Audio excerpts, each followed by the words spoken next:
Yay! Hello and welcome to the season 6 premiere of Allegedly Astrology. Can you guys believe it? Season 6 already?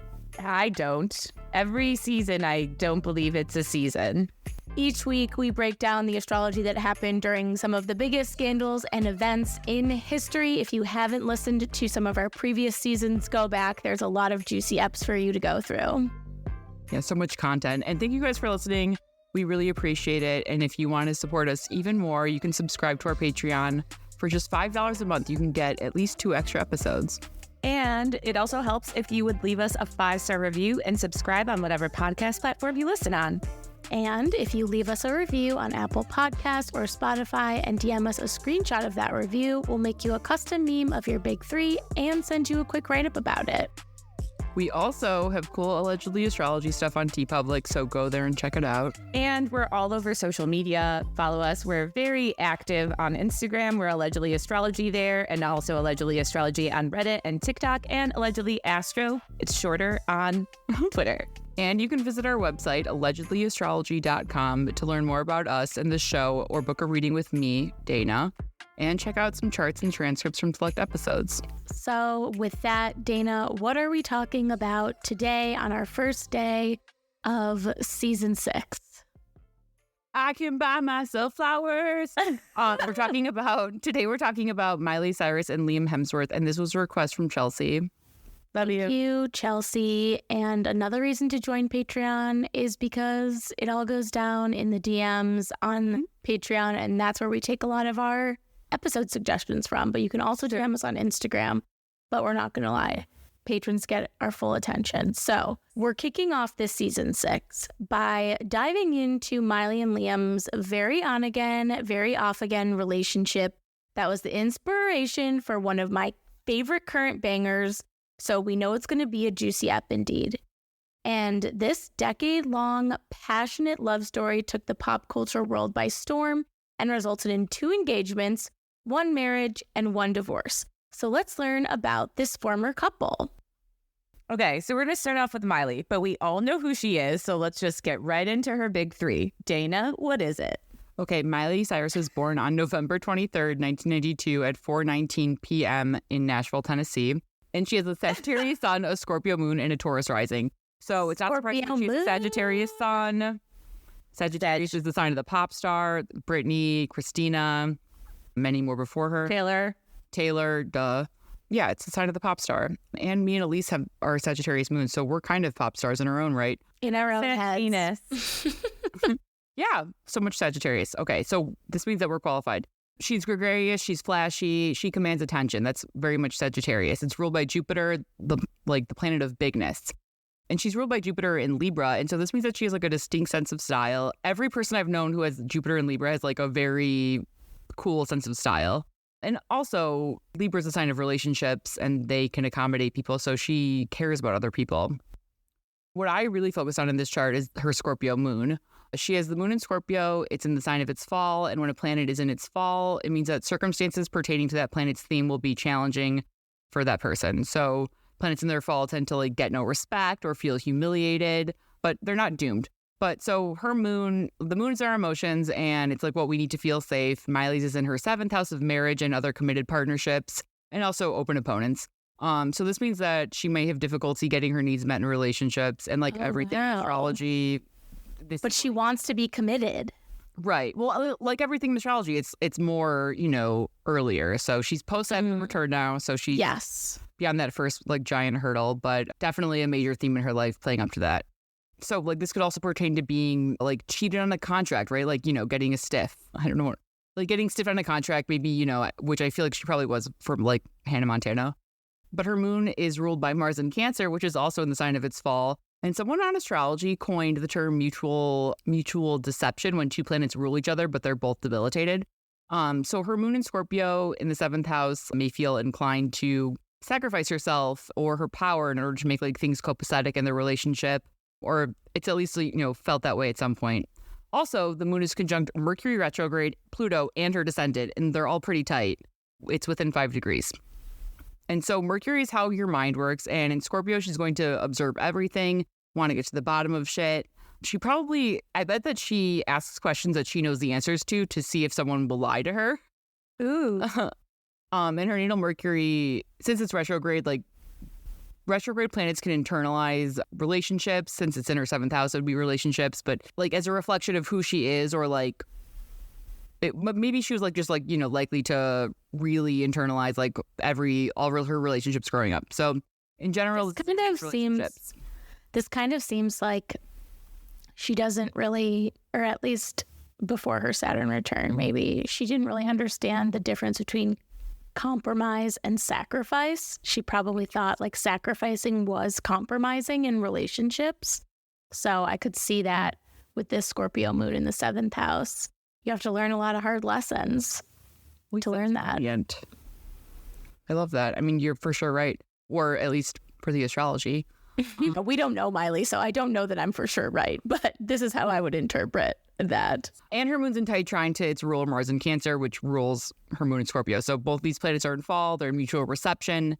It's enormously helpful and auspicious to have planets in mutual reception in your birth chart. But the condition, of course, always matters of the planets. And so with Scorpio and Cancer, the mix, and they're both like, you know, they're both without weapons. So they have to like, you know, like whittle something, like they're in prison. So it's like kind of like emotional revenge is possible, either her avenging herself or being the target of revenge. And also like manipulation could be in the mix. But also just like Elise said, like really just thinking that like sacrifice is compromise is actually more apt than anything I could have thought of. A trine is when two planets are in, so a trine is like a triangle and it's between two planets of the same element. So hers are in water trine. So Scorpio is a water sign, Cancer is a water sign. Okay. And she's a Taurus rising, and Taurus is ruled by Venus, the planet of art. And Taurus is the sign of the voice. The voice, of course. And she does have a unique voice. Such a unique voice. And she's ruled by her natal Venus in Capricorn, which is a dry earth sign, and she's known for her deep, raspy voice. Totally. Like that meme that's been going around where it's just I was just thinking about the dog. Yeah. Or like that like one with like a robot. And it's like Yeah. Like, you always learn what happens in the future. That's not what she sounds like at all. No, but I know what you mean. It's a great impression nonetheless. And her Venus in the 9th, this relates to foreign lands. Venus relates to love. So marrying someone from another country is not shocking at all. It's actually extremely like apt. And the 9th house is also the house of idol. So this reflects her being, you know, an icon, someone who's very famous. It's an idol indeed. Yeah, for sure. Also, she's been an idol for so many different things. Yeah. And for so many different people. Yeah. Yes. Oh, one thing I wanted to bring up that I noticed is I think it's really interesting that she has Chiron and Leo. Chiron and Leo to me for Miley is so interesting because, you know, like your wound is almost like your self-esteem. So you either end up being like super overconfident to compensate for that and being so loud, or else it's like you're the opposite and like you maybe still are loud, but you also could just like have no self-esteem. I think what Elise said earlier kind of can transfer over to that where it's like you think that you're being confident and you don't even, like she didn't even, like I'm just thinking of her on stage at the 2013 VMAs, I think when she was silver.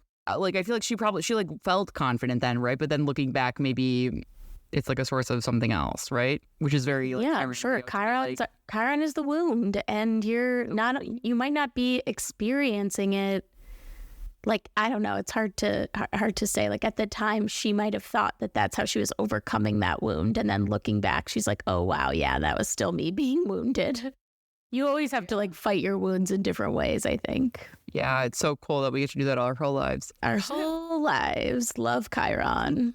So we good with Miley? Are we ready to move on? I should just include that Mercury stationed direct 7 days after she was born. And so it's stationary kind of in her birth chart. Anytime a planet stations retrograde or direct within 7 days of your birth, it will be it's like I think Chris Brennan says it's like an exclamation point on that planet. So it's that energy is like intense. I mean, she's also famous and communication has a lot to do with fame. So that kind of makes sense. And she's enigmatic, which is very Scorpio. And Mars stationed retrograde 5 days after she was born. So it's also stationary in her chart and it rules her 7th house of relationships. So that's pretty important. And it rules her 12th house of her subconscious. So it's not just, which is like a place where good art is probably born, but it doesn't mean that it doesn't get to her. Cool. Okay. that's Miley's big three plus more. Now we have Liam. Liam is an actor from Australia. He has two older brothers who are also actors, Chris and Luke. And Liam acted in a few shows in Australia before moving to the US to pursue his acting career, which has gone pretty well. So what's his big three? Okay, he was born on January 13th, 1990, and we don't know what time, but he was born in Melbourne. So we just did Melbourne, Australia. Melbourne. My bad. So I did a noon chart, and he has a Capricorn sun and a Leo moon, and he was born after a full moon in Cancer. So full moons are about relationships, but his moon goes into Leo, so it's a little bit of a different flavor. So what do we know about Capricorn suns? They're stoic, private, they care about reputations, have a really strong work ethic, which can really only suffer when like fixated on a perfect outcome. I don't know how much of a perfectionist he is, but like self-sufficient, reluctant to ask for help. And this will come up later, but his son's also like part of a major stellium. Let's say, I think him and I have basically all the same planets. He has so many planets. Like I have all of those too. That's why I was like, oh, I'm surprised he's born in the List of the planets. He has Capricorn in Dana. He has his sun, his Mercury, which is retrograde, his Saturn, and his Uranus and Neptune. Wow. Yeah, it's a lot of Capricorn. Yeah, me and him share the same burden in that Capricorn. Maybe you can become his mentor, his Capricorn mentor. So yeah, his sun is like one part of this like huge stellium. So it has both personal planets, Sun, Mercury, retrograde, Saturn, and outer planets, Uranus, Neptune. And Mercury stationed direct 1 week after he was born, just like it did for Miley. So they have this interesting thing that I'm so obsessed with, which is like a complementary or a mirroring like cycle, which is, it's not something that you have to like look at a lot of charts, I guess, or you have to know what to look for in order to see this in synastry. People might relate in a certain way because they were born within a certain same amount of time as like a planet stationing direct or retrograde. Oh, interesting. Yeah, so it lends an interesting layer, but like once again, having a planet station direct within a week of your birth will like elevate that planet's themes in your life. And his Mercury is conjunct his natal Neptune. Neptune's the planet of both deception and art. And so this can make him a good actor. And a good deceiver. Yeah. Liar was what the subtext of that was. Always a liar, as Ice Spice would say. So his moon in Leo is ruled by his sun in Capricorn, which means his sun in Capricorn has, extra significant influence on his emotions and how he wants to live his life. The moon in Leo needs to be validated, especially by the mother, like Freudianly. But like learning self-validation becomes an important chore in childhood. I don't know if he's learned it or not. It's a chore of adulthood or childhood? Well, if it's not given to you in childhood, it becomes a chore of adulthood. Right. And then he also has Venus retrograde in Aquarius. Yeah, this could be like aloofness in relationships. It's still ruled by Saturn. And so Saturn's the planet of boundaries. And when it's retrograde, it's more like internalizing, just like we said earlier. But also a lot of Venus Aquarius is like very idolized. And so he's like, pretty hot. And it's opposite his natal moon, though. So this, let's get some like little hot takes, can indicate a Madonna whore complex. Although I really have no reason to believe that he has that or evidence. It's reductive, but it's like a conflict between these two feminine archetypes. And so it's like the, most generic thing you could throw at it. But in general, it's like a conflict between what he needs and what he finds pleasurable. And also something that's super interesting is that he has Pluto at the bending of the nodes, which means that Pluto squares his nodes, his nodal axis. And so there's like some ongoing conflict in his life in some regard.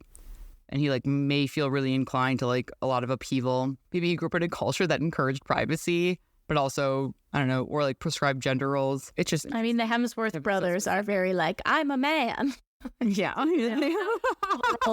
All the roles they have. I think it's interesting that his moon is basically like right on his south node. We don't know if that's his exact moon degree though, but it is with his south node. Yeah. And Miley's sun is with her north node, so they both have a luminary with their node. So, which means they both were born around eclipses, even though they're not born during eclipse season. Interesting. Interesting indeed. Liam and Miley first met in 2009 on the set of the adaptation of the popular Nicholas Sparks novel, The Last Song.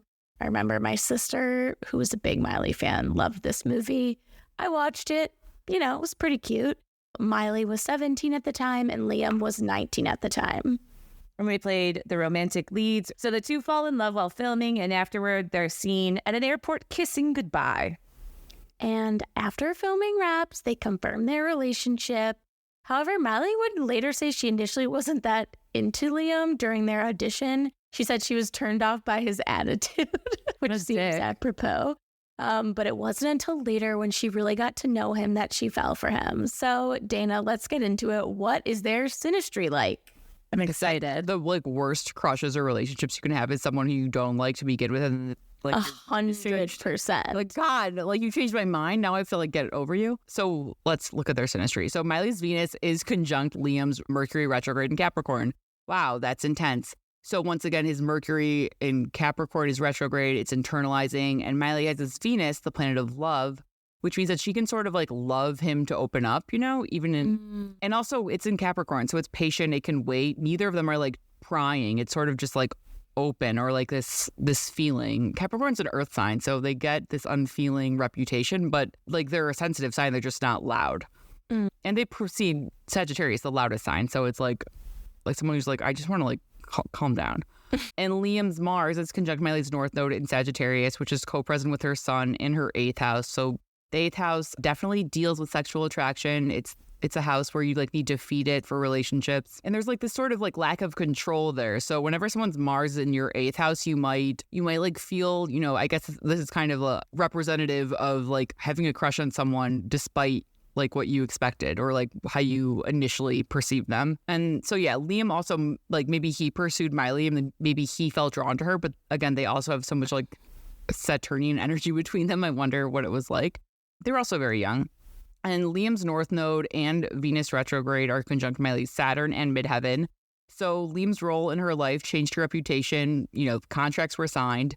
I mean, marriage contracts. The midheaven relates to changing your name. So even if you're not actually changing your name, if you sign a contract for a marriage, it sort of goes there. And the North Node is an eclipse point. So he's eclipsing her public reputation. That's what the midheaven is. What's interesting about how Liam sort of changed her reputation, that was one of the first non-kids movies or non-Disney movies that she did.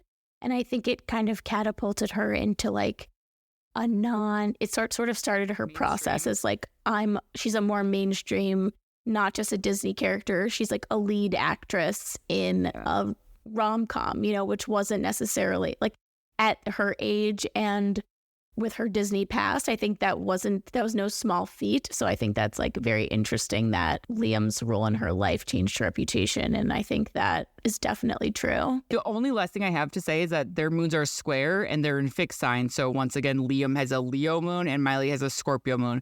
So Miley's at the disadvantage with her moon in the sign of its fall, right? It's always in the disadvantage. And especially because Liam's moon is in Leo, it's the sign that squares Scorpio. It's called an overcoming square. So the odds are, in his favor. Ooh, Hunger Games pun. Okay, so here are a few things that I noticed. One, he has his moon and his South Node in her 4th house, where also her Chiron is. That's where her IC is. So it is there's something about him that feels familiar, especially the 4th house. That's a place where you're kind of yourself when no one sees you. So a lot of times when you have planets there, a lot of times in synastry, especially when the South Node is there, people say it's it might be karmic or it might be a past life situation. And then also because her Chiron is there too, there might be something about him that's familiar, but it's always rubbing up against her wound. So there might be something there where it's maybe he could help heal her, but he also might, keep triggering whatever. He might keep exacerbating the wounds, or he might keep, it's a bandage, or he's ripping it off, but he's not letting it heal.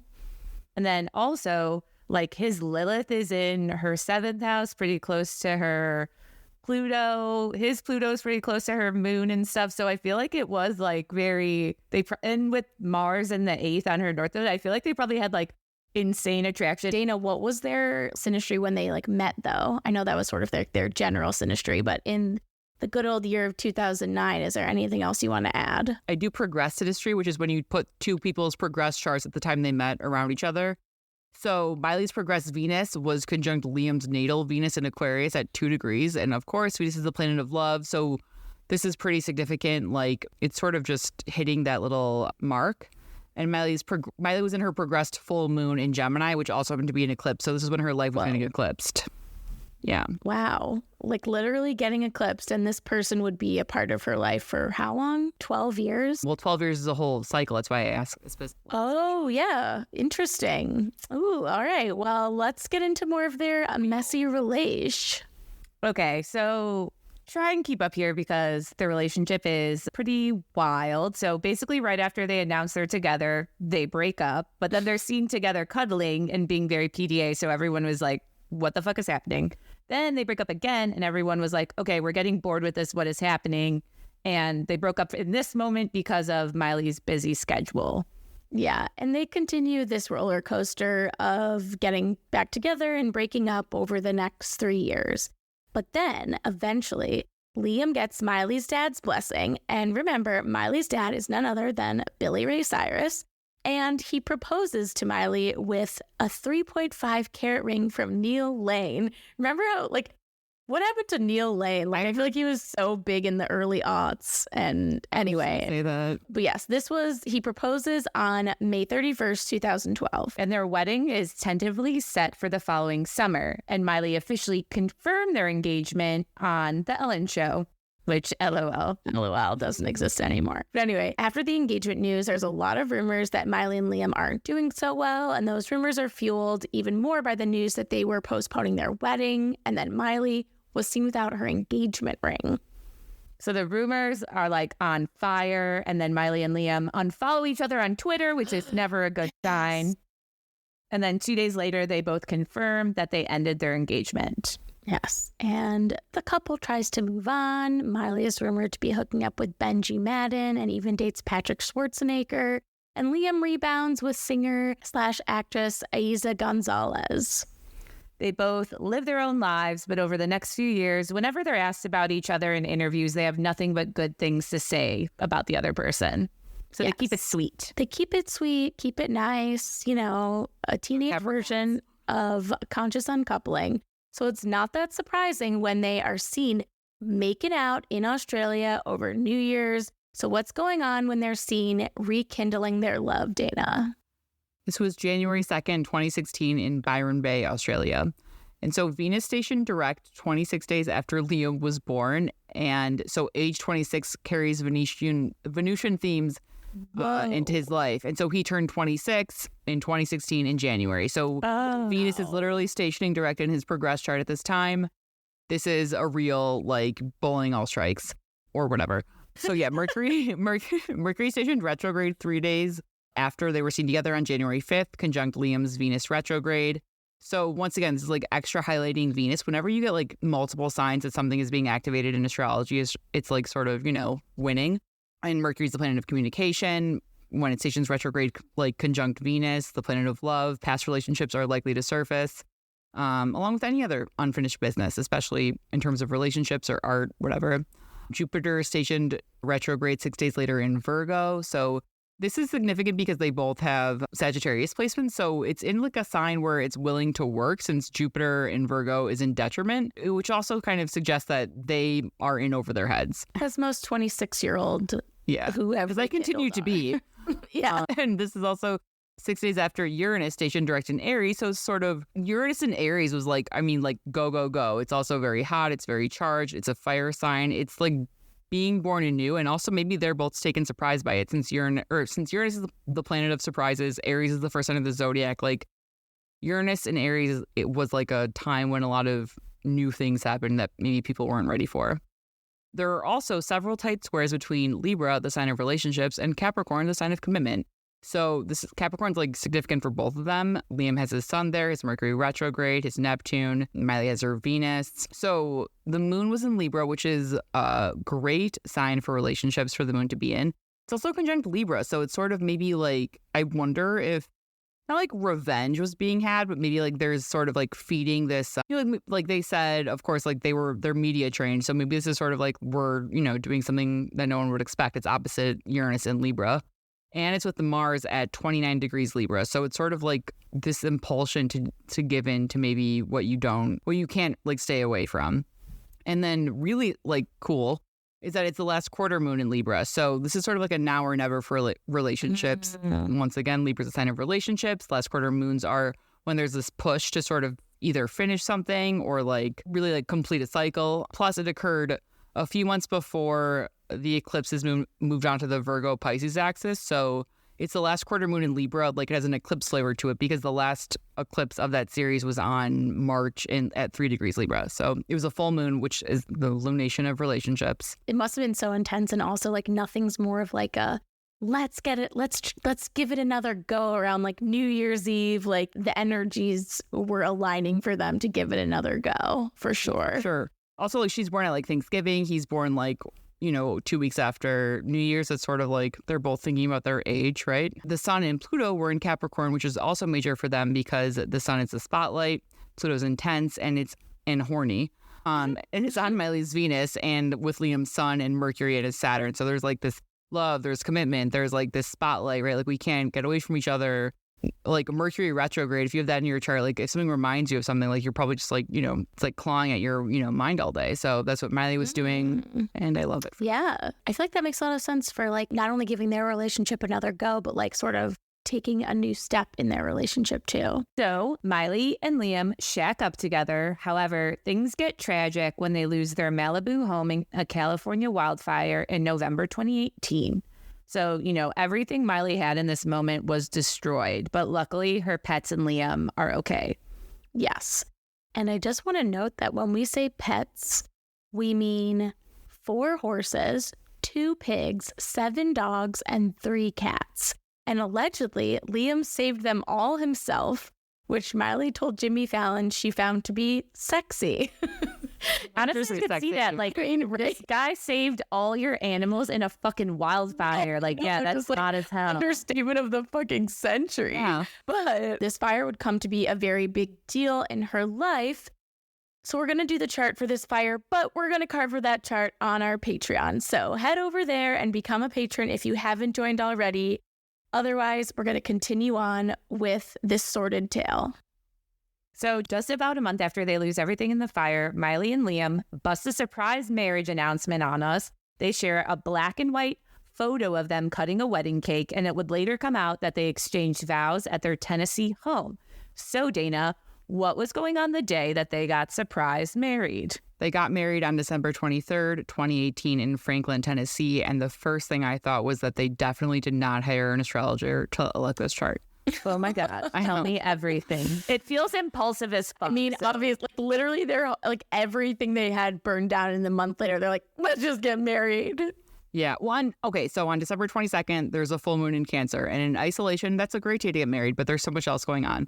So this chart has both Venus and Mercury in signs of their detriment. Mercury is in Sagittarius and Venus is in Scorpio. Not great.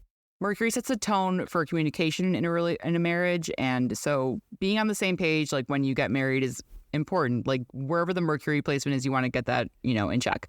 Venus is love, romance, and harmony. And so like when they're in signs of their detriment, like their behavior of these planets can be rebellious, right? They can communicate differently. Maybe the sex is hot, but maybe like that's also like, fighting and fucking more than it is, harmonious. I don't know. I also wonder if they got married to like stick it to people. That seems unlikely because they have so many Capricorn placements, but it does seem like a rush job. So I'm not sure why they would. But it's not all bad. Jupiter was in Sagittarius, which it rules, and the moon was in Cancer. So these are in their signs of their rulership. Jupiter is generosity and goodwill. Sagittarius means that it's transiting Miley's sun. And so it's putting her in the spotlight and making her feel super positive and, like all bright-eyed and bushy-tailed about her future. And Liam's Mars is there, so he feels like he won. Mars is the planet of competition.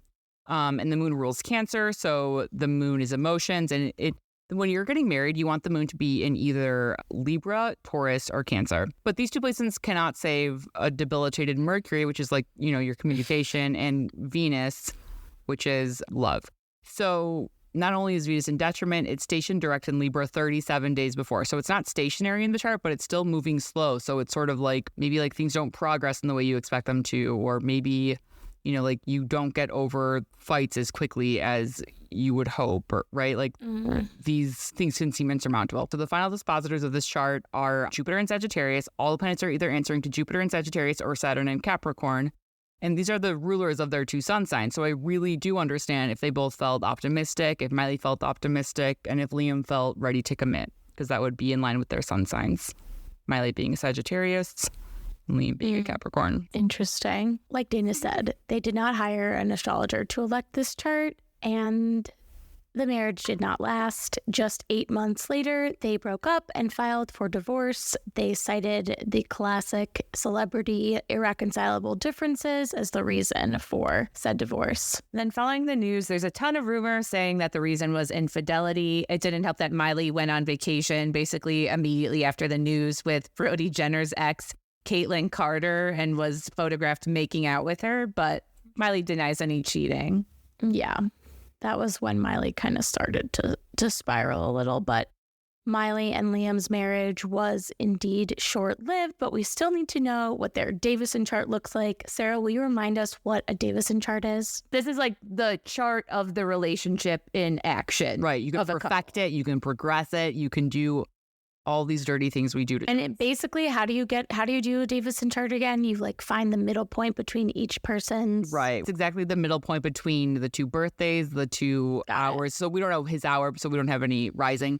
But yeah, and also it does like the midpoint in the latitude and longitude. So it's like perfect. Right. So yeah, midpoints. So synastry is like, this is the energy of them interacting together. Like they find each other hot, like, they like talking to each other.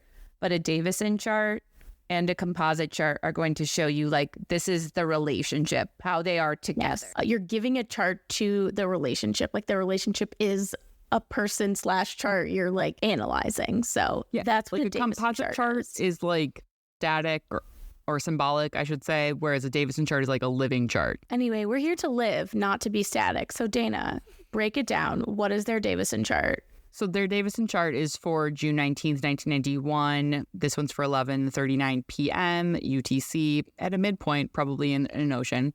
They have a Gemini sun and a Libra moon. So these are both air signs. So it's an intellectual air sign. And also remember how they got back together on January 2nd, 2016 when the moon was in Libra? That makes sense. It was the lunar return for the Davison chart.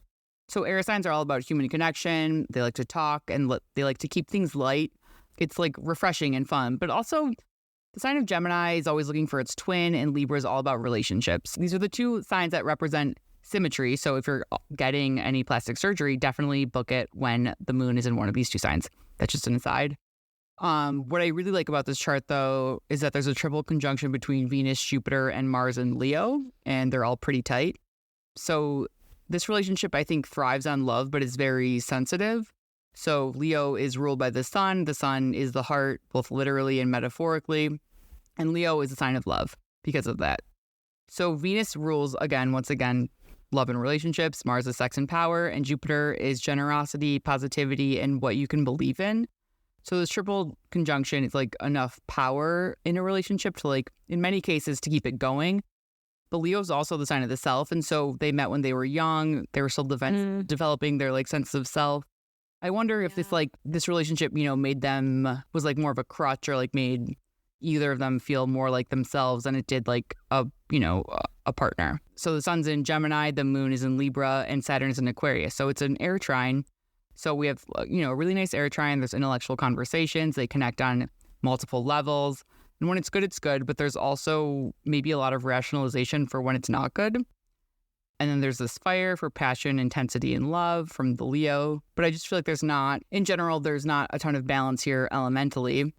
And I wonder if it was more of like something that they just wanted to like live out more than something that needed to like live forever. Yeah. So that brings us to today. So 3 years after her split with Liam, Miley is back on the scene with her self-love banger and breakup anthem, Flowers. The single topped the global music charts and was the fastest song to surpass 100 million streams on Spotify. So what was going on when Flowers came out? Taurus Rising releasing a song titled Flowers is so perfect. She released it on January 12th, 2023. And this was the day that Mars stationed direct in Gemini, which was hitting that sun of their, Davison chart, right? Oh, Cutting to the purpose. So Mars is the planet of war, and Gemini, when Mars is in Gemini, words are weapons. So when Mars is retrograde, its energy intensifies. And when it's in Gemini, it airs dirty laundry, it gossips, it sort of really can stick it to you in a way that you never saw coming. And Venus is also squaring the nodes. And so when Venus is at the bending of the nodes, it's sort of like, okay, when any planet is at the bending of the nodes, which is when a planet squares the nodes, it's like something you don't see coming and something that really curtails your goals. And so when it's Venus, it's like love. It's a relationship. You're curtailed by it. I'm thinking that Liam was maybe thrown off guard. Mercury was in retrograde in Capricorn, square Chiron in Aries. And so Mercury is communication and, writing. And just like Mars, when it's retrograde, its energy intensifies. In Capricorn, it's a sign of power and productivity. So it's wounded. But Mercury retrograde in Capricorn knows, how to take that broken heart and make it into art, so to speak. Woo! So, also, that's Liam's, doesn't Liam have Mercury retrograde in Cap too? Oh, boy. Yeah, that motherfucker does. And the moon was in Virgo, trine the sun in Capricorn, that morning. So this is an earth trine. And I feel like she was ready to say everything she needed to say. And she wasn't, some people, she wasn't revealing anything too early. This is Virgo and Capricorn. Two signs that are private and even emotionally withholding at times, but also they're productive. That's why, they're like, we don't need to have feelings right now. We're doing stuff. So when the sun trines the moon and there's harmony between the mood and the goal, that's the sun, or the moon and the sun, these earth, she's not exploiting herself. She's just sort of putting it all out there. Yeah. I mean, this was almost 5 years-ish after they got divorced. So I feel like they've processed, they've moved on.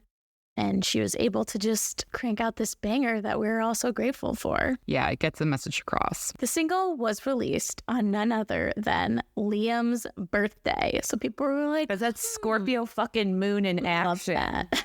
I love it. Yeah. So people were like, yes, she's clearly sending that message. Just like Dana said, this chart is really good for getting a message across. She got that message across. There's also a lot of Easter eggs in the song and in the music video about her relationship with Liam. Taylor is not the only one that can leave an Easter egg, people. One of my favorite Easter eggs include that the lyrics to the song are an answer to the Bruno Mars song that Liam allegedly dedicated to Miley at their 2018 wedding, which is weird because that song is definitely a breakup song, not appropriate for a wedding dedication song. Well, their wedding date was a confusing time. Yeah, everything. I think everyone was confused at that time. This was a real kick in the ass for Lil Liam on his birthday. So what was going on to kick off his next year of life? So Mars is stationing stationing direct in his solar return chart, and Mars is the planet of splitting. So there's splits going on. He might also, it's a planet of war, so maybe he feels like the target of gossip this year, but he is intended to learn from it since Mars is opposite his natal Mars in Sagittarius, which means that he's being attacked. But if you don't learn, you don't earn. I don't know. I'm just going to keep rhyming. He's also in a 10th house here, so we don't know his rising, so we don't know what sign that represents, but we can perfect from his luminaries. So the 10th house from his sun is Libra, which is relationships. And the 10th house from his moon is Taurus, which is inner security. And both of those are ruled by Venus. So either way, Venus is a time lord of both his sun and his moon. And Venus will retrograde this summer in the sign of his moon. So it could be a tough summer for him, or maybe, he'll heal, maybe he'll learn. It would be insane if they got back together. I don't know what I would do. But also, so Uranus is squaring his nodes. So we've sort of talked about squaring the nodes a few times this episode. So he is taken by surprise. The nodes are eclipse points, and when a planet squares them, it's like a boomerang. You don't really see it coming. Although I guess you do see a boomerang coming. It's a surprise. So Uranus is the planet of surprise. It's diversion, and it's applying in square to his south node, which means that it's the point of the past. So he's surprised by the past in some way.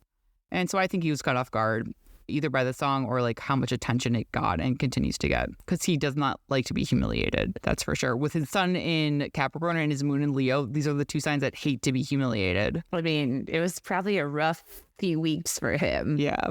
But the release of Flowers really made people stop to speculate on the reason behind the couple's split. Miley went on the Howard Stern show and said the relationship ended because there was just too much conflict. And Miley claimed that she still loves him a lot anyways and always will. Yes. She also went on Joe Rogan and said she's someone that typically needs someone in her life at all times. She didn't mention Liam specifically, but said that the relationship that she had before she got divorced was almost like a pacifier, and that he was the thing in her life that she just needed. Which I think that goes back to what Dana was talking about with like all those planets in her 7th house. Like, you know, like she needs someone there. Like her moon is there. Yeah. Pluto is there. Like it's like this like weird fixation that she has. So it wasn't just Miley reflecting on her relationship with Liam. TikTok was on the trail looking for clues into their 10 years of dating. And spoiler, they came for Liam like rabid dogs. I love the TikTok sleuthing. It's just chef's kiss. But the TikTokers especially focused on the Avengers premiere that Miley and Liam attended together back in 2019. And what became a viral video. Years later, Liam is seen mouthing to Miley to behave for once while posing with her at the event. And this Capricorn eventually led to Miley walking away from Liam and posing for photos by herself because, hello, that's who the people really wanted to see. This clip was just... he looked like such a dick in it. He did. But also that to me is, again, like Chiron and Leo. Like you just got like fucking insulted / humiliated by someone. And then your next urge is to like go pose a lot by yourself to make yourself feel so better. funny. Anyway, so Dana, what was going on when this clip went viral? So the Avengers premiere was on April 22nd, 2019 in Los Angeles, and TikTok had its way with it on January 15th, 2023. And it was its Mars return in Gemini. Oh, hell yeah. So this means that lips are a-flapping, and they're also like ready to get revenge. Jupiter was also conjunct Venus. So Jupiter is in Aries on the TikTok revenge. And at the Avengers premiere, Venus was conjunct Chiron in Aries. And so Venus is the planet of love.